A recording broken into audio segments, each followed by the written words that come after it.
Hello, how's it going? So today I'm going to be looking at the VJing window of Resolume, whereas last time we were looking at the advanced output mapping side of things. I'm going to do a quick recap of the advanced output before we start. So I'm just going to jump straight into it. Again, I'm going to try and make this relatively short session, so you're not sitting around for ages listening to me, and hopefully you can have a go at it yourself.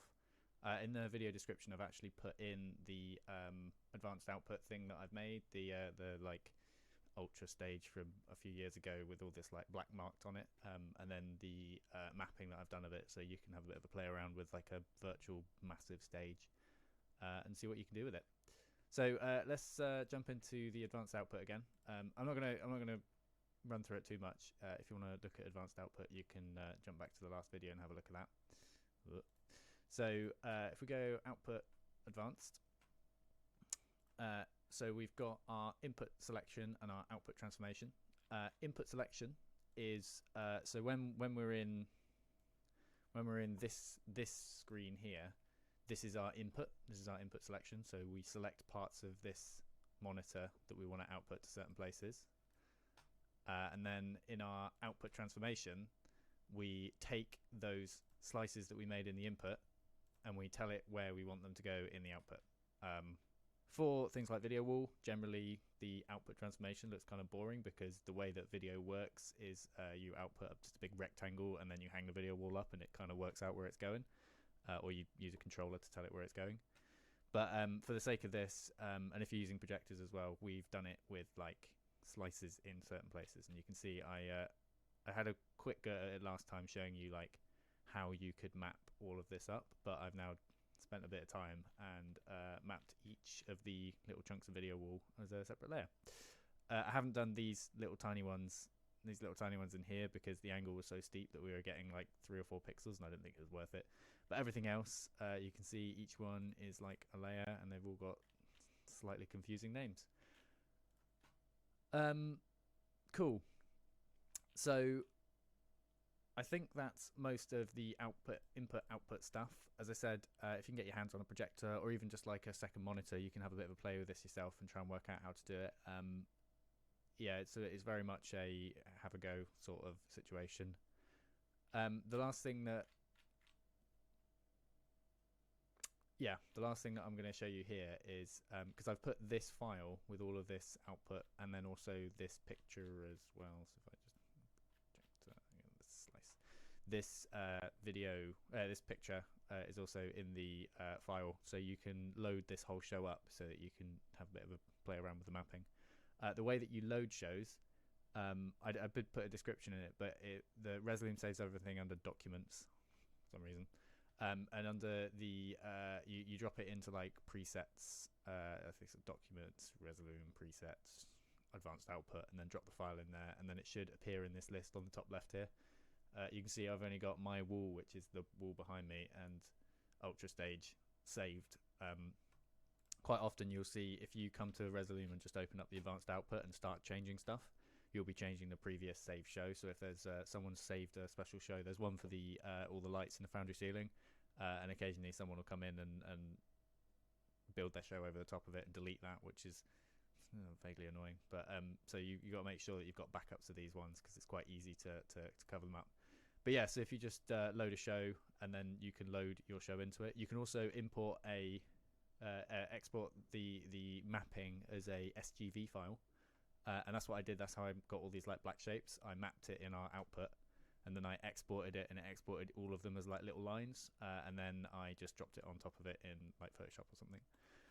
So once you've loaded this show up, I'm outputting to NDI because it's difficult to see what you're doing on a teeny tiny screen, and on OBS you'll be able to see it in a minute when I go into that menu. But at the moment I'm just so close that. I'm just outputting to the preview monitor. The way to build this show so that it looks cool, and you know what, you don't need to see my face anymore. We'll put the NDI feed on. Cover me up. So this is my virtual screen outputting. And the way that you get it so that the background image is always there, and when you change like opacity and stuff, nothing changes, but when you play clips over the top of it, it does the right thing, is you in this bottom layer of your composition. So I'm going to make a new composition, completely blank, empty composition, and I'm going to drop that file that I had just on my desktop. Ignore all the other junk on my desktop. So here's that picture which I had.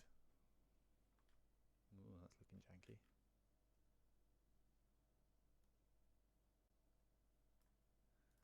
What's going on here? So once you drop it on a layer, bring the opacity all the way back to the bottom, and right click on it and set lock content, and that means whatever else you do, it will always be on, always selected.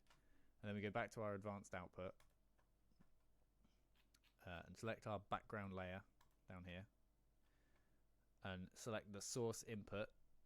It'll be set to composition by default, but if you set it to layer 1, your bottom layer, and then you turn off opacity and bypass solo, save and close, now you can see that it's outputting that screen. And basically that means that whatever else I do in this show, this layer at the bottom is just going to be like a hidden layer that just continues to output my like stage look over here.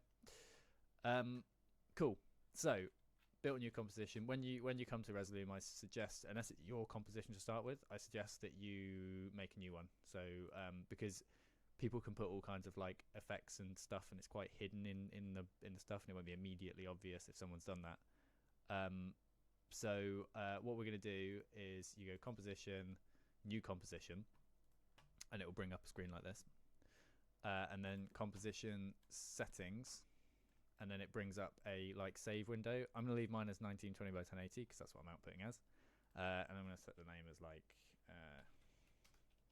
test, whatever, description. I have a description, apply.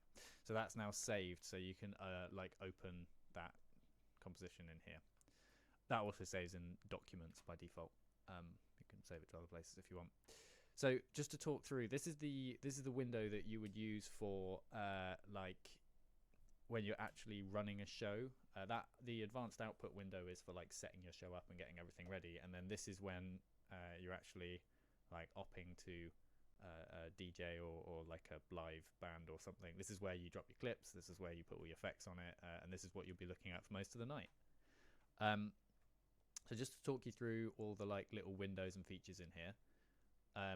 First of all, we've got this box up the top here, which is where you drop all of your clips, and the clips are arranged in layers and columns. So if I just find a clip a second, I'll drop a clip here, here, and I'll drop a clip here, a different clip. Whoop.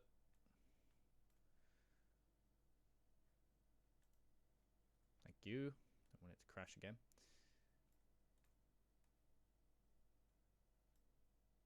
Something like that. Fine, there you go. I don't know what's in that space, but it doesn't want to play it.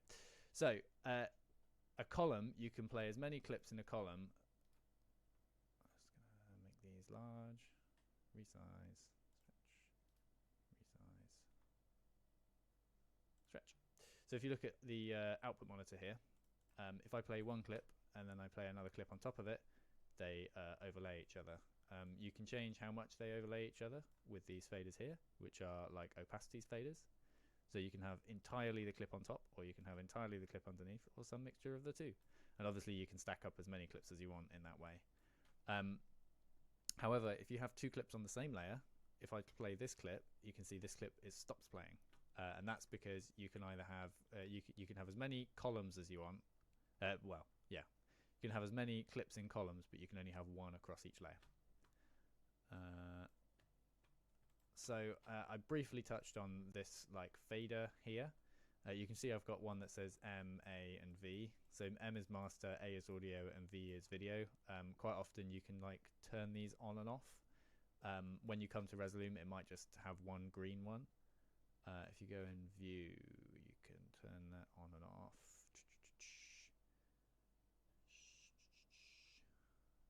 Do it here.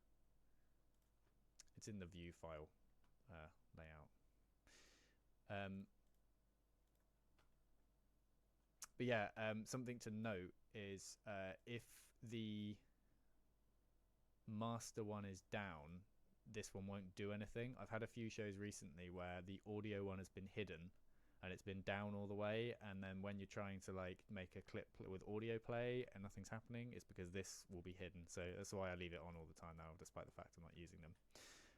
To the left of that, you have B, which is bypass, and S, which is solo.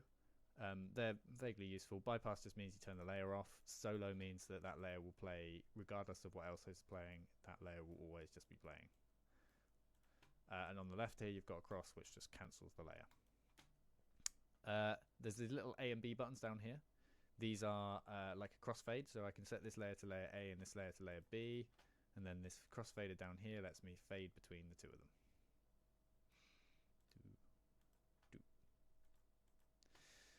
There's this little drop down here, which we'll get back into in a minute, but that's blend modes, and there's loads of them, as you can see.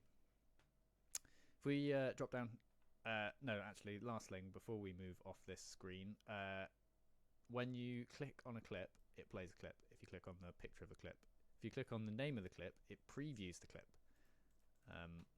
So if you wanted to, like, how you have this clip playing and you wanted to preview what the next clip was, you could just click on the name of it and it would appear in the preview monitor down here, but it doesn't output to our main output. If you right-click on the name, nothing happens. I'm right-clicking there, and if I'm right-clicking on the actual picture and it's just playing the clip. But if I right-click on the name of the clip, it opens up a list of options. Some of these are quite useful. I very quickly jumped through one of them. So if you have a clip which is really small, like this one, if I right click on the name and resize stretch, it will resize it to fit the entire screen. It's also got some like trigger style commands, which we'll look at the moment, and a load of other stuff which I don't really care at the moment. You can also color clips if you want them to change color. You know, I never get as far as like color coding all my clips and layers, but it might be something you want to do. So yeah, then we've got our output monitor down here and our preview monitor down here. There's a little cog so you can select how you want your output and preview monitor to show. I quite like this top and bottom thing, so you've got like a mirror of what's going on, so you can have your output and then you can preview what's going on in the bottom. But the quite a lot, I know people have like side and side or like popped out so they can have it on a separate monitor, which, you know, personal preference. And then down here we've got these three windows that say composition, layer and clip. And these are really handy. There's a lot of features in here. Let's start with the clip. So I always imagine it as a stack. So clip is right at the bottom, then layer, and then composition. So if I play a clip and then I select it down in the name of it, you can see everything about the clip will appear down here. So you can change the name of it. There's a little monitor that shows you what the clip is. The dashboard thing is for MIDI mapping, which we might look at in a minute. Transport is how the clip is playing. Cue points, these are like DJ cue points. So if you want a clip to start at a certain point, you can add cue points in here and use MIDI mapping again. There is a size and width and height and opacity, so you can control that from in the clip itself rather than having to control the layer opacity. X and Y position if you want to move the clip around. A little feature here which people don't often notice. You can click on the number and you can type a number in the box and that happens. And you can click the plus and minus to move it fine bits. But what you can actually do is if you click on the plus and then just move the mouse across the screen, you can see that the clip continues to move. So you can, if you want to move it a long way but you don't quite know how many pixels that's going to be, you can just slide the arrow around and it works like that. Set that back to 0. Anything with a bar like this, so I can change the scale of it as well. You know, you can see you have eyes, you can see that scale, angular rotation. But if I move these all around and then I want to reset them back to 0, if you right click on the bar, it resets them back to their like stock amount, which is really handy when you've got something and you're like, oh, a rotation of like 3 and you're trying to get it back to 1. If you just right click, it sets it back to 0. Right, so that's like the bottom layer. That only affects the clip that you're working on. If we move to layer, which is in this one here, you can move this around if you want. I quite like it being in this window with layer and composition in one, but you can have them all. I just got rid of it then. Oh no, I put it below it. You can have it all open at the same time so you can see what's going on. Depends how big your monitor is. So the layer is affecting the layer that you're on. So at the moment, I'm selected on layer 1, which isn't the layer that this clip is in. So I'm going to select layer 3, and you can see it's changed to layer 3. In this box, you can rename. You've got all the same controls that you've got for the clip, but it affects everything in that layer. So I can change that master opacity. You can see the V bar here is moving when I move this up and down. That's because that's the layer opacity. You've got your layer blend mode, which is this up here. And then you've got like scale, position, and all those sorts of things. This is really handy if you're trying to place a clip somewhere. Like if you have a shape that's got like a cube which is placed in your composition in a certain way, you can place the layer on top of that cube, and then every clip you drop into it will automatically be resized to that position rather than having to resize each clip individually. Also, if you want to do some clever like layer effects, that would be the place to put those. And then we've got composition. And composition is everything in our everything that's coming out of our output. So if you put effects on the composition, or you resize the composition, or you move the composition, that changes everything in here. For the record, these faders are up here. There's the master opacity there. You can see it's got red to show you that it's happening. You've got a master cancel and a master bypass, and this is a master speed fader. Irritatingly, the master speed fader doesn't show you what speed it's running at, but again, if you right click on it, it'll set it back to 100%. Cool, so that's these 3 windows down here. We're going to now move over to this column on the right. I'm just going to move my way. Oh, I'm still here. Boop. Yes, so over on the right side here, as I said, you saw me accessing some of this menu. This first one, files, is literally just a file browser for your computer. This is just on my hard drive. You can see that I've got a load of VJ content just like in folders. Just a quick aside, Resolume has got a codec that it uses called DXV3, which is like the most efficient way of running lots of video clips in Resolume. It'll run stuff in MB4 and it'll run stuff in .mov, like H.264.mov and things like that.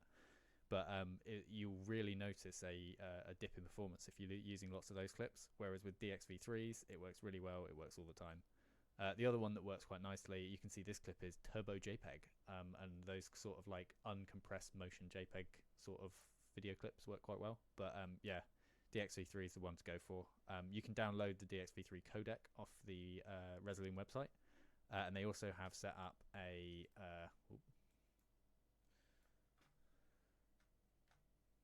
oh, Freddie, thanks. My voice is left channel only. That's because I've been recording other videos. 1 second. Now my voice should be in glorious stereo. Sorry about that. Yes. Where was I? Yeah, video clips. And as I said, you want them in DXV3 and things like that. If we just have a quick look through here, I think all of these video clips are DXV3. You can see because the container is a MOV, and then inside that is DXV3.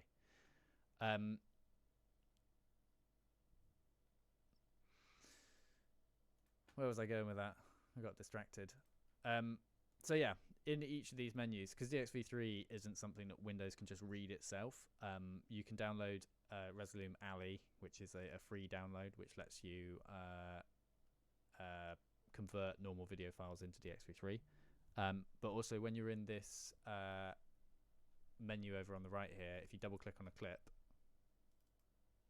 it'll appear in the preview monitor, apparently very briefly. So you can preview the clips. These are all very short clips, so they're only appearing for a few seconds, but the longer clips will run for a bit longer. But it allows you to have a quick look at the clip before you use them. As a warning, if you click on a clip down here that's corrupted and then try and run your show, it will crash Resolume, like it happened last time where I dragged a clip that was obviously slightly corrupted into Resolume and it just completely froze up. So don't do that. So as well as the files over on the right hand side here, we'll ignore slices for a second, we'll come back to that. We briefly looked at slices last time when we were talking about slice transform, which again we'll look at in a minute. You've got compositions, which is just all of your all of the compositions that you made. You can see I've got a load of random compositions in here from stuff that I've been trying. And then you've got effects. These are really powerful. We're going to spend a bit of time looking at effects in a minute, but just as a quick demonstration, if you take an effect, click on an effect and drag it, drop it into the composition. Obviously it has to be on a different layer, and then I put that on it. You can see that it alters the video clip. You can also click and drag them onto clips. Bypass that. And when you do that, the effect will appear down here in the clip. You can also drag the effects into the layer or the composition, which we'll look at in a minute. Apologies, I have a cat climbing on me at the moment. So the last little window over here is sources. And Resolume really beefed up the number of sources that they have in recent versions of Resolume. So you've got, so this is me outputting on NDI. By the way, if you're looking at doing a lot of this like video stuff, I suggest that you download the new tech NDI stuff because it's really powerful and allows you to move video around your computer really well. Captured devices, that's like webcams and stuff, so you can import webcams, and I've got like a Blackmagic camera that's this DeckLink mini recorder, so I can drag and drop that into. I'm not going to today because I think it might break OBS if I do that, so I want the camera in a minute. And then you've got video root. This video routing layer is very confusing, but you can route video from different layers, so if you want to bypass layers and things like that, you can use that. I'll let you have a look at that yourself. And then generators, and these are really powerful. Generators are things like, so you've got like basic lines, and then you get like control over the lines, so you can have like lots of lines and like a really skinny load of lines. And then you've got like linescape, just like a linescape, and like loads of things in here. I suggest using these as much as you can because they don't really take up that much processing power compared to like decoding a video. And that, yeah, there's lots of features in here that are really, really good. There's also text ones now, which there never used to be. So text ones are really good, and there's like animators for the text as well, which is good in a pinch. If you've got a DJ jump up on stage and they're like, "Oh, I want my name behind me," so you don't have to go into a video file to like a video editor to make a video file of their name. You can just text block and write, "I am a DJ. I am DJ," or whatever. Right click, clear that. So yeah, that's all of these different windows in here. So let's have a slightly more in-depth look at the clip window and all the like faders and things that happen in there. So I'm just going to bring up a clip that I've got already loaded. And you can see I was playing around with some of these faders and changing like the size of things. I'm going to reset that back to 100. Hang on a sec. Don't have coronavirus, I promise. So if we take an effect, we can drop that effect like onto the clip. So let's take just a generic kaleidoscope and drop it on the clip. And you can see down here, actually this is a really terrible clip to use as a demonstration. Let's use this one where you can actually see what's going on. So I'm going to drop the kaleidoscope effect onto the clip, and you can see in our output, let's ignore our in fact, you couldn't see half of what I was doing because I've had this in the way. Let's put this over down here. So yeah, I've taken my kaleidoscope, I've dropped it onto my clip, and the kaleidoscope effect will appear down here. And you can see you've got a load of controls, a load of faders that you can like change, like the number of angles, the rotation, the zoom, so zoom out loads, and then you've got like input rotation as well, which gives you a load of control there as well. And every effect has got like, I mean varying amounts, but every effect has got loads of different like things that you can do to them to change the effect. So you can really quickly with one video clip build a whole show, just like dropping loads and loads of different effects on it. To further increase the amount of things that you can do with these, they don't have to be a stationary position. If you wanted to change the input rotation over time, what you could do is when you hover over the name input rotation, you can see next to it there's this little tiny drop down arrow. If you click on that, it will let you go timeline, BPM sync, dashboard, blah blah blah blah. So these are different ways for it to move this fader. So basic just means that you put it in a position and it stays there. Timeline and BPM sync means that it's playing through like these ones. So if I set timeline, you can see that it plays through the input rotation amount, and you can see instantly we've created a completely different looking clip. BPM sync does the same thing but in time to the beat, and the way that you set up what Resolume hears as a beat is up here. You can see there's a window that says BPM 120 plus minus. You don't have to be able to hear what the BPM is. It's got a tap tempo, so if you're listening to music and you tap along in time to the music, you can set up the BPM, and then you can like resync it to the first beat of a bar so that it works properly. There's also like a pause feature, so you don't have to use that, and you can like freeze clips with it. Boop. So there are a few other ones in here. I'm not going to worry too much about dashboard clip position, clip FFT, and external FFT. These ones are things like, so external FFT is like if you have a microphone plugged into Resolume, you can make it so that the amount, I might actually be able to set that up a sec. Preferences, audio inputs.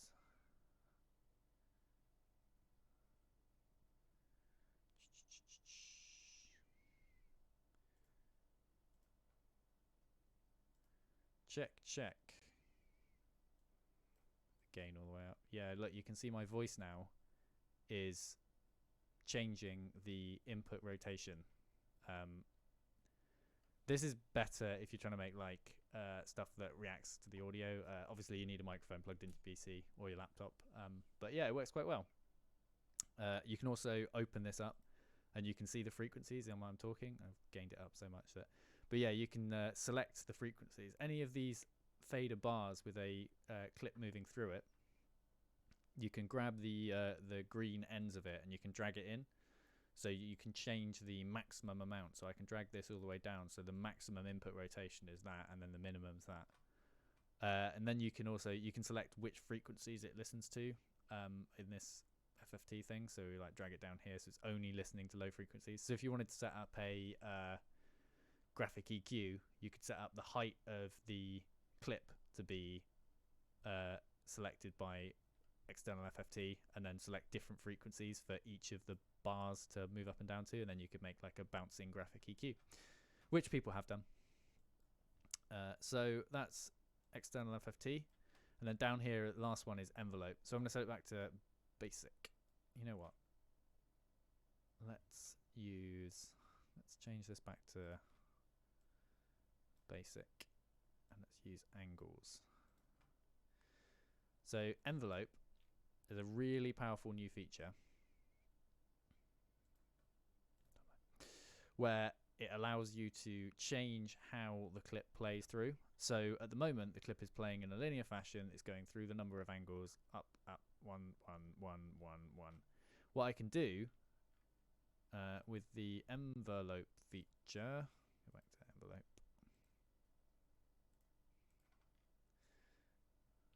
Why is that not appearing in this menu? Maybe this one doesn't offer me. Let's just change it back to timeline. Let's turn the envelope off. Let's try something else. Let's just put the rotation. That's interesting. Right. There's normally a little drop down bar, but I think it's potentially because this window's too small. So at the moment, the rotation. Oh, let's see, there's another trippy clip that I've now created. At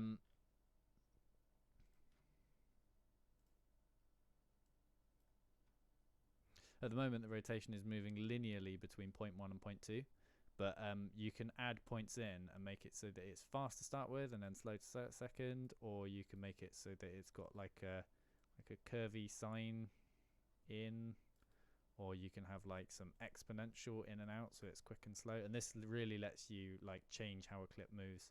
That sort of like exponential bounce looks really nice on things that you're trying to make look like they're bouncing in real life, which I really like that. But yeah, so that's the envelope function. It's a new feature in 6, I believe, and in 7 there's a few more features in there. Also, while you've got this rotation turned on, timeline feature turned on, let's turn envelope off again. With the bar, you can see that there's a few little buttons underneath it, and that allows you to play the clip forwards and backwards, pause the clip. You can shuffle frames in the clip, which is always quite jittery because it's just picking random frames out of everything. And then you've got this, which is like the clip plays and then it goes back to the beginning and it plays again. It's also got bounce, so the clip gets to the end and then it goes backwards and then it goes forwards again. That's quite good if your clip doesn't loop and you don't want it to like jump around. You've got play to the end and that just stops. There's play to pause, which does the same thing, but the last frame stays on. You can see there's still movement because I've got rotation stuff in here. And then you've also got these, which I can't remember what those three do.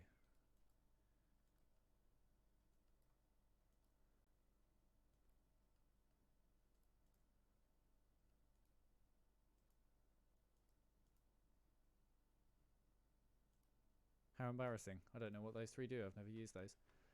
Anyone in the comments tell me what they do.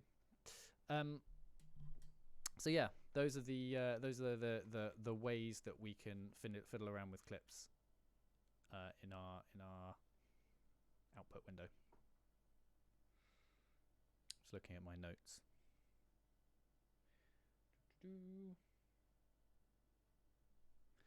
So yeah, those are all of the like separate features that I wanted to show you in like this window.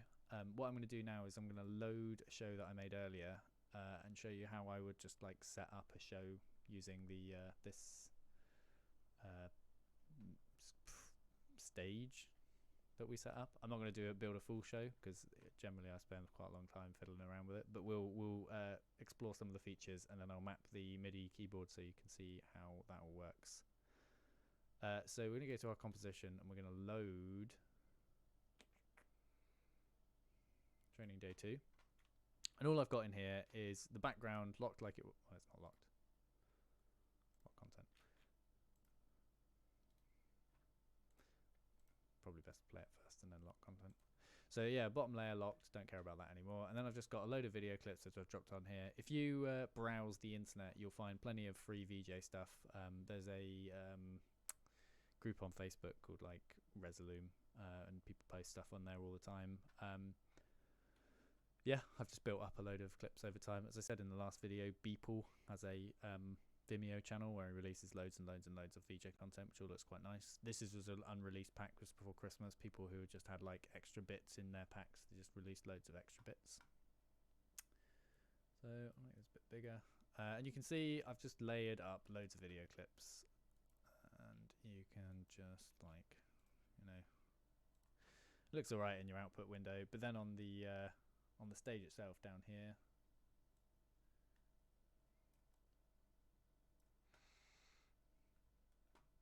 you can see how it would look maybe in real life potentially, which is kind of fine. And you know, there's plenty of DJs who just play a whole video show just by having like 2 different clips and just like crossing between them, doing stuff like that. But to give us a little bit more I don't know, just to make it more interesting, at least for us if people aren't watching. I mean, with a stage this big, people struggle not to watch. But so we can make it a bit more interesting, we're going to look at some of the blend modes, and you know, some of the effects that we can put on things. So I'm just going to leave these as video clips at the moment. What I'd probably do is you'd be setting up a show and you'd be seeing what looks good on the stage. Let's cancel all these clips. Seeing what looks good on the stage, like planning some bits before. Content that's created for the shape that you're using is always looks better than content that you just like stock content, but it's always good to have a big like selection of stock content that you can just like rock up to a show that you've never seen before and still have a good varied show. But yeah, so if I was actually opping stuff for this stage, I probably would come up with a load of content that was like took advantage of the shape of it. Anyway, so what I've got is I've got like 3 or 4 layers of 4 layers of just like random content, which looks all right. And then I've got this layer on top, which is just white clips. Oh, I've got my, get rid of this. And this is just like some stock content that's mainly black and white. And you can use this just as clips over the top of it, and you can blend it together with the video that's happening. That looks quite cool. Obviously we could reverse this clip and make it go down, you know, all that sort of stuff. But what I was going to look at now is the blend mode control. So blend modes are how this layer will interact with the layers underneath it. Add is the standard one, and that just means that it adds on top, and the amount that is added you change with this. But in here you've also got like my old favorite 50 mask, and what this does, if you look at our output stage down here, is anywhere where the video is white, it allows the video underneath to come through, but where it isn't, it stops it, and that suddenly changes the video content into something completely different. So I'd suggest having a load of just like black and white content that you can use to do this sort of thing. You can see just like jumping through these, you can, so for every, I mean, I don't know, it doesn't quite work like this, but for every one of these you've got an extra video clip, because you've got the unmasked and the masked version, which look different. You can also use clips that aren't black and white to do this masking. It just works better on clips that are black and white. So I could turn this layer to a 50 mask layer, turn that one off, and play this like blue and white clip over the top. It still kind of works. So yeah, blend modes, very powerful. Set this one back to add, and you can see there's loads of different ones. Some of them work better than others. Some of them, I mean, in general, I probably only use a couple of them for any show, but there are loads of interesting ones. So this RGB one, just as you pull the fader up, it changes the amount of red, green and blue that comes in.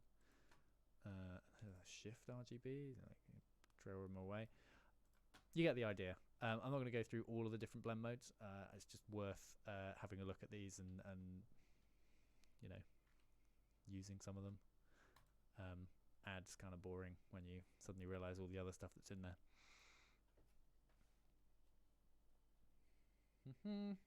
Right, yeah.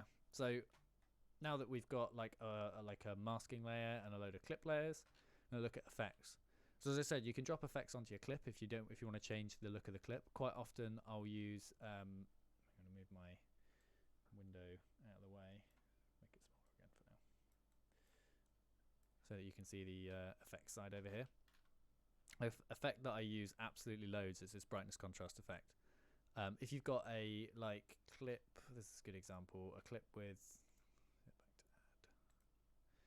some like grey in it.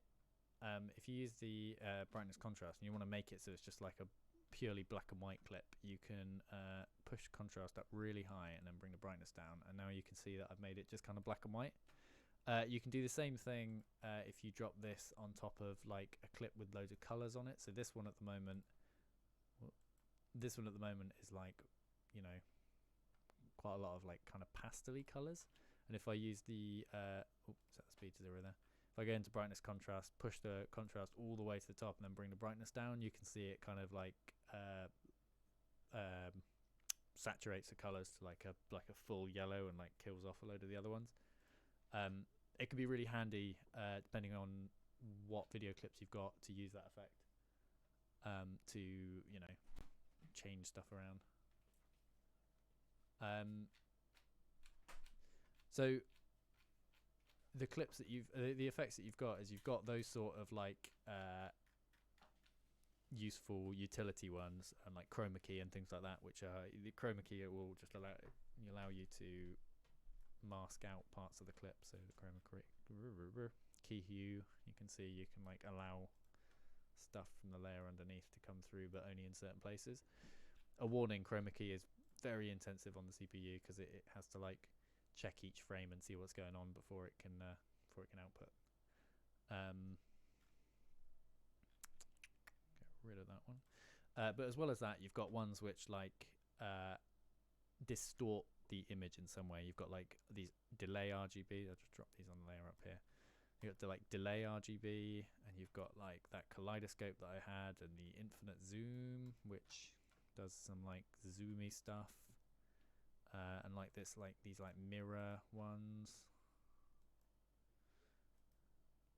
And what these are really useful for is if you've got a clip like this clip, which doesn't really have a beat to it, and you want to op these in time to the beat, it makes your show look like it's been, time coded and all that sort of stuff. You can use these clips to like change the clip in time to the beat. I would suggest, because if you see when I click on this clip, I have to click off it to stop the clip from playing. What I quite like doing is if you right click on the bottom of the clip and go down here and select the trigger style to piano, when you click the clip, the effect happens, and then when you let go of the clip, it stops. So you can like tap it in time to the beat, which is quite nice. Again,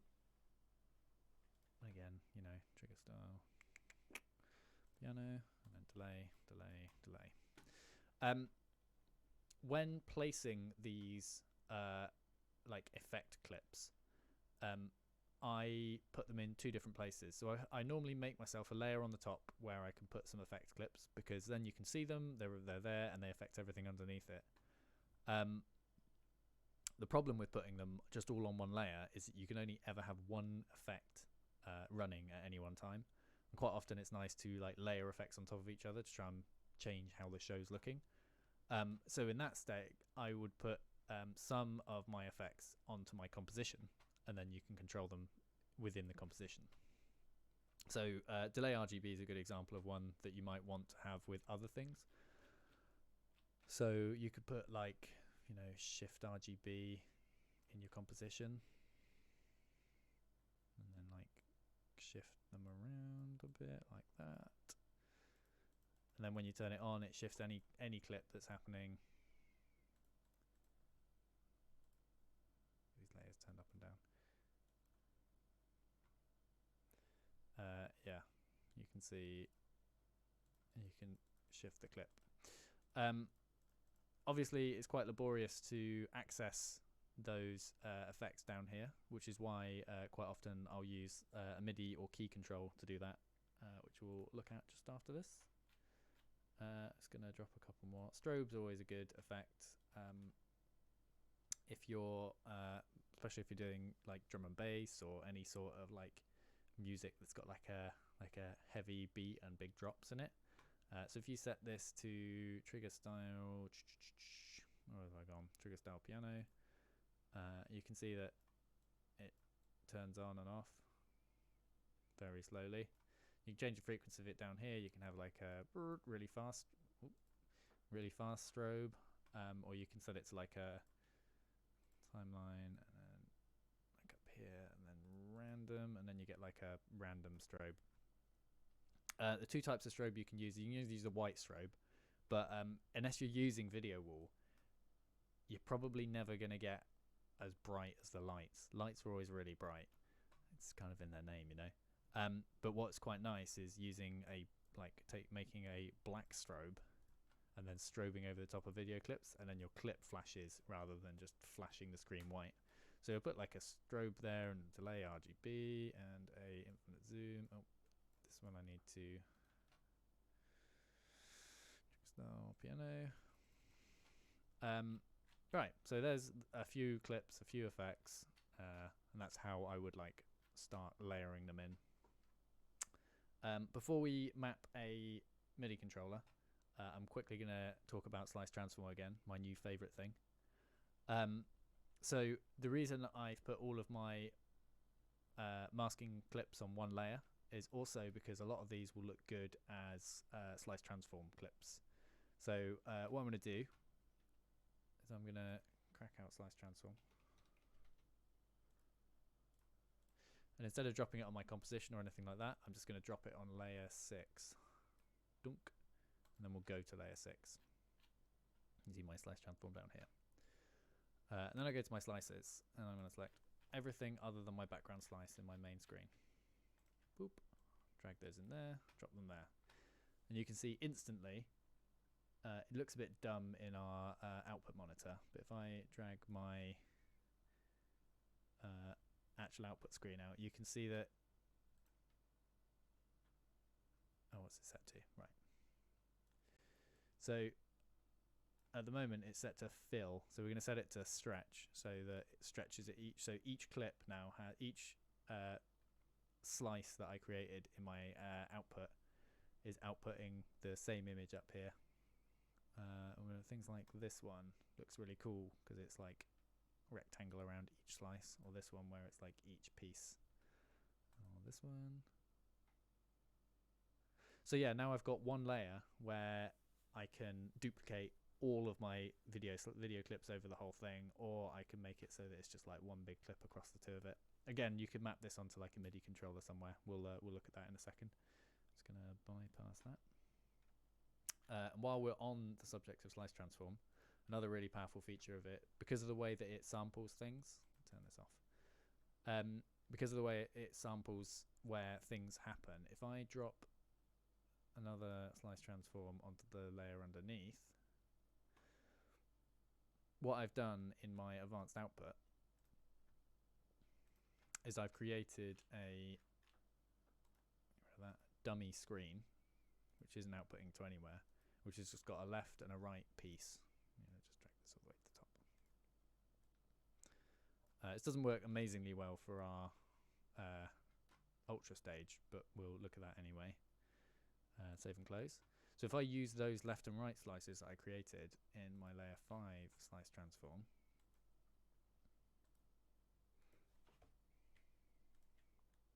and I dump those in my slices down here, what it means is I can make this layer have like a mirror effect on it. Mirror the left slice, or it can just be normal, and then I can like stretch is probably the best one. So this lets you it lets you like drop a mirror effect over your comp without having to use a mirror effect, which is it's really quite nice. With, as I said, with just like a left and right, it's not really, because you could just use a mirror, but if you wanted 4 pillars or something like that, you could use the slice transform to attach to each pillar separately. You can also MIDI map these bypass buttons so that you can have it so that only one side opens or closes at any one time, which would be quite nice. So you can like mash buttons and turn towers on and off, and things like that. It's just a really powerful little tool. I know I'm gushing about it, but you know, I've only just like fully worked out how it works, so be excited about something. So yeah, that's all I wanted to talk about with like slice transform and our advanced output. What I'm going to do now is I'm going to map a MIDI controller. So let's hide our NDI for a minute, and let's turn on the camera, and you can see here my MIDI controller. Well, this is actually George's MIDI controller. Thanks, George. But I've got the same one. It's just an APC 20. It's quite nice because you've got like all of these buttons up the top here, and then you've got a load of faders at the bottom and a load of like little buttons which seem to be associated with the faders. So what we're going to do, mapping, let's just kill all of our video clips a sec. Mapping is really easy in Resolume. In Resolume 7 it's even easier. They've added a couple of features which make it even nicer. But we're going to go to our shortcuts menu, and then we're going to go to MIDI map. You can see there's already some MIDI controls in here for some reason. I've obviously set one up at some point. You'll see this new little window that popped up down here called shortcuts.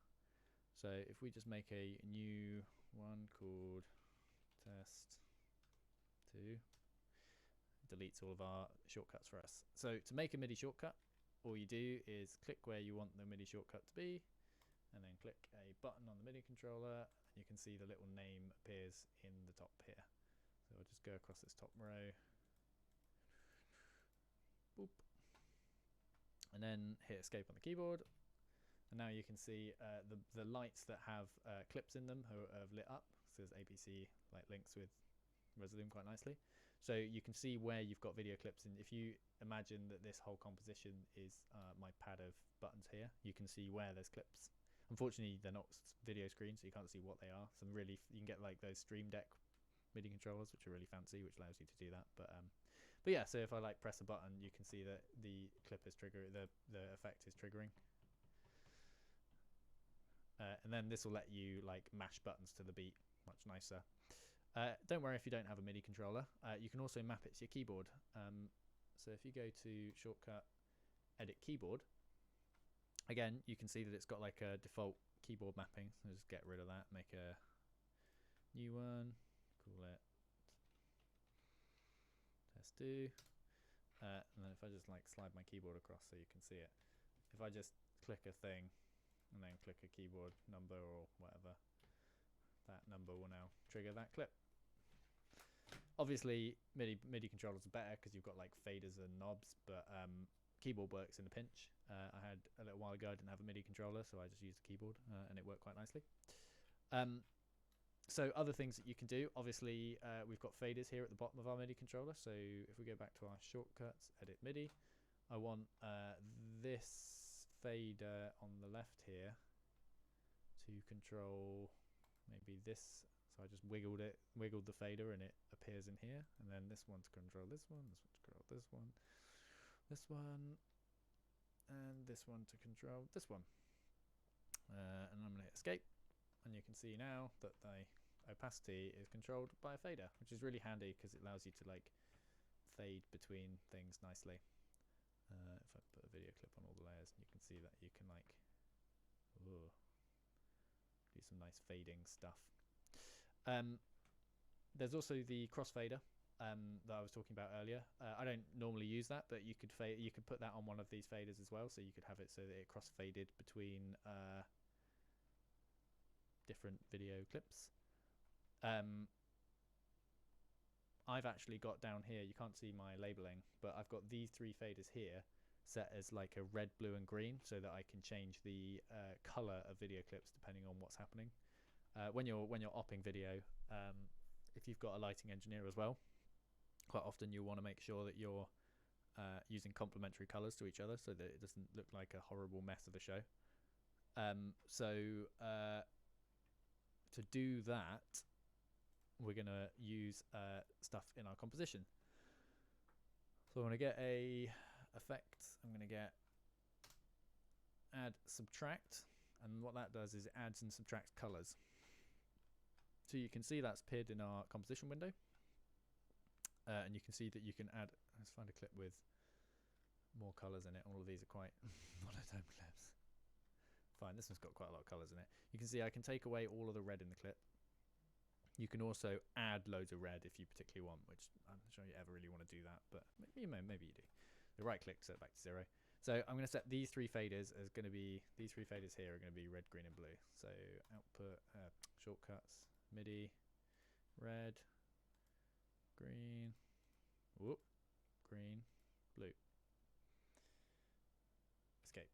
So now, when the faders are all the way down, nothing's happening, and the faders all the way up, we're white. And this, you know, maybe we want this. You can like put the faders in the middle and try and make it so your show looks normal when everything's just in the middle.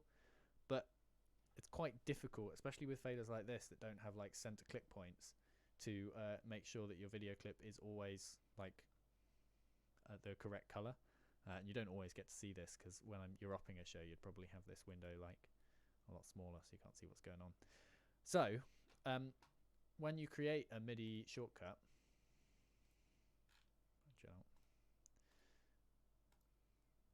if you click on the shortcut, down underneath the shortcuts window here, you can see that it offers you some other controls.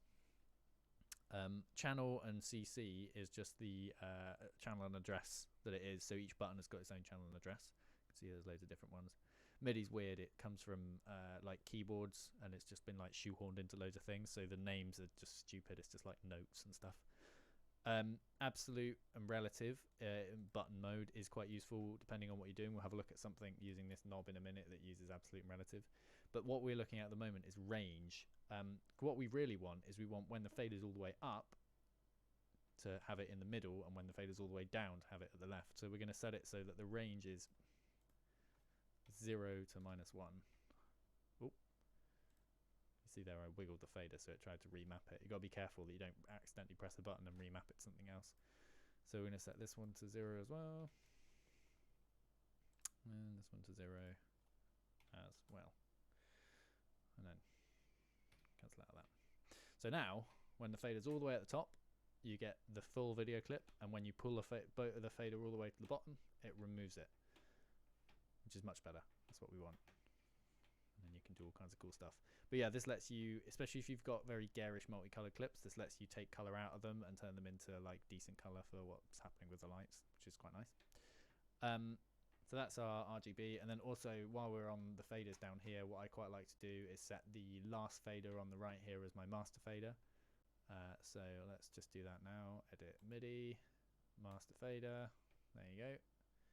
Escape on the keyboard, and then we've got like a master fader as well. It does leave the option that if you're just pulling faders down willy-nilly, you might accidentally kill all of your colors or kill your master fader, and your whole video show will go blank. So be careful with that. So I've got these faders here as my layer opacity faders. So what we could do is we can use these little buttons above them to select our blend modes. So if we have this layer on, at the moment it's set to blend mode add. And I want this bottom button here, you can see I've actually written them add and mask. I want this bottom button above the fader to be add. So we go shortcuts, MIDI, click on that box, click on that button, and then if you look down here, by default it selects next item. We don't want that, we want it to select a certain clip, so or a certain blend mode. So if you look in the drop down, it offers you all the different blend modes. So I'm going to select add. Oh no, that's not add, that's alpha. Add. There you go. And then I want the button above it to be mask. So what we can do is if we duplicate this command and we set on the second one down here and we click the button we want it to be, boop, you can see that it changed the MIDI note there. And then I want this one to be, did I do the wrong thing there? Blend mode, blend mode. Alright, here we go, yeah. So we got this one set to add, and I want the one underneath to be set to 50 mask. We cancel out that, and then you can see when I press the button, it jumps between add and 50 mask. Obviously, in 50 masks, you don't see because it's masking a layer underneath. If you've got other blend modes that you want to put in there, you can slam those in as well. What we could also do on this is potentially, you can see that my 50 mask layer at the top here is has got a layer slice transform on it. And maybe we want this top button here to change the mode of the slice transform. So if we go to layer 6, you can see that at the moment, oh, I'm bypassing random bits. Maybe I want to change it between like stretch, so that the same clip gets played across each slice, and maybe turned off. So you can either MIDI map this and select next item, previous item sort of thing, or you can select the one you want it to be. Or if we're just wanting to go between stretch and normal, what we can do is save that shortcut. We can delete that shortcut. You can delete shortcuts just by pressing backspace on the keyboard, it gets rid of it. We can just use this bypass button here, hit that, and basically what I want it to happen is I want, when I press this button, I want to change the blend mode to this. So let's set it here. Okay, let's look at what that blend mode does now. So that's set to a button. So when I press that, it turns it on and off. And for a lot of features, maybe you want that. But because this blend mode does quite like this slice transform does quite a radical thing, you might just want it so that when you press the button down, it unbypasses the layer. I've had this done before where basically I wanted it so that if I held a button down and did something, something changed, and then when I let go of the button, it went back. And if you remember with these clips up here, these effects up here, you can do that with piano mode. So if we just go back into our MIDI output shortcuts, click on this clip, you can see I can select play piano mode down here. Oh, just noticed that my APC has been covering up some of the things that I've been explaining. That's annoying. Sigh. Right, well, I'll go back and have a quick look at those a sec before we finish. But you can see that there's this piano down here. So if we turn piano mode on and invert on, quit out of it, when I press the button on the keyboard down, it bypasses that slice transform, and then when I let go of it, it re-bypasses it. So it's like a backwards piano button, which is quite useful. I think the only thing that I was covering up when I was doing this was when I was using blend mode, so setting up these blend mode buttons. So if we go back into that, and I'll just quickly show you that. That's what happens when you have too many bits of technology in one place. So what I was doing, let's do it for the next channel, let's do it for this channel. So I want to set my blend mode here. I want this one to be add, so it says 2C3 here. We go down here and you can say note, and then mode, I want it to be add. Okay, and then I'm going to duplicate this message, and then I'm going to change the other one to be this, and I want it to be 50 mask. There you go, and that's all you have to do. And then you can change between add and 50 mask for each one. Cool. So last thing to look at is using this knob for things in my like using it for effects and things. So if you imagine, go back to my composition,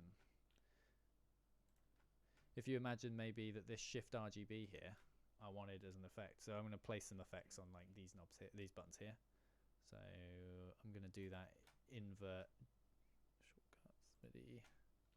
I'm going to do that invert bypass thing on here. So I'm going to set this one to here, and then I'm going to piano invert, close that. So when I hold this button down, the effect happens, and when I release this button, the effect stops happening. But what I'd quite like to do is be able to change the amount that delays RGB on this knob here. So we're going to go back into our MIDI shortcuts. I'm going to go, maybe we'll change all of these with this knob. So I'm going to twizzle the knob, twizzle the knob, twizzle the knob. And you can see, because of the way this button's programmed, it doesn't really have any middle point. It just goes all the way to the top and the bottom every time. So what we need to do is change it to a relative knob rather than absolute knob. So if I change it to relative,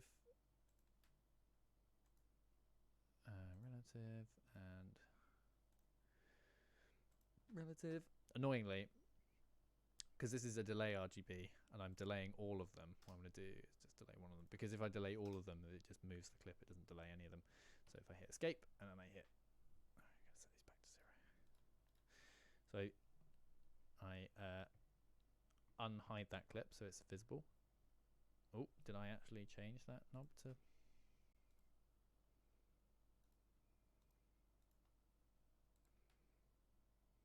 Oh, I changed this one to button mode, relative. There you